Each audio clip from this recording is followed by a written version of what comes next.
మనం తీసుకున్న fort ever machine అనమాట. సేమ్ ఈ మిషన్ కూడా నేను ఆరోహి స్వింగ్ ఎంటర్ప్రైజెస్ వాళ్ళ దగ్గరే తీసుకున్నానండి. సో ఒక ట్రస్ట్ అనేది మనకు ఉన్నప్పుడు అక్కడే కంటిన్యూ చేయాలి. సో అదేవిధంగా వావ్ మిషన్ కానీ అండ్ ఫోర్ట్ ఎవర్ మిషన్ కానీ రెండు కూడా వాళ్ళ దగ్గరే తీసుకున్నాను అనమాట. మెషిన్స్ ఎవరైనా కానీ సేల్ చేస్తారండి, బట్ ఈ ఎంబ్రాయిడరీ ఫీల్డ్లో మెయిన్ కావాల్సింది సర్వీసింగ్ సపోర్ట్ అనమాట. మనకి ఏదైనా ప్రాబ్లం వచ్చినప్పుడు వీడియో కాల్ సపోర్ట్ కానీ అండ్ విజిట్ చేయడానికి కానీ, అంటే కొన్ని సాల్వ్ చేయలేని ప్రాబ్లమ్స్ డైరెక్ట్గా వచ్చి చేయాలన్నమాట. అలాంటప్పుడు మనకి రెస్పాండ్ అవ్వకపోతే మన బిజినెస్ అనేది సక్సెస్ అవ్వదు.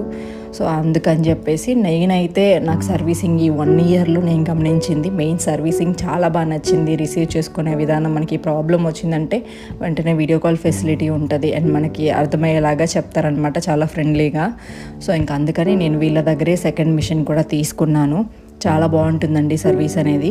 అండ్ ఎన్నెన్నో బిజినెస్ కోసం అని చెప్పి ఏదేదో చెప్తూ ఉంటారు, బట్ ఆ ఫీల్డ్లో ఆ వర్క్ చేసి ఆ ఎక్స్పీరియన్స్ ఉన్న వాళ్ళు చెప్తే ఎవరైనా కానీ నమ్మండి, ట్రై చేయండి.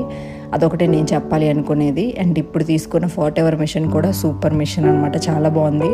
నార్మల్గా అసలు ప్లానింగ్ లేదండి ఈ మిషన్, కాకపోతే సిచ్యువేషన్స్ అలా వచ్చేసాయి అనమాట. నేను కొంచెం మెల్లిగా చేసుకుందాము అనుకున్నాను, కానీ సీజన్ కదా అండ్ మన వర్క్స్ కూడా చాలామందికి నచ్చాయి, మంచి ఫినిషింగ్ ఉంది అని చెప్పి.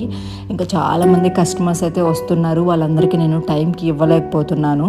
సో అందుకని చెప్పేసి నేను ఇంకా ఈ నిర్ణయం వెంటనే ఇంకా ఒక 1 వీక్లోనే డిసైడ్ అయిపోయి తీసేసుకున్నాను మా ఫ్రెండ్స్ సజెషన్స్తో.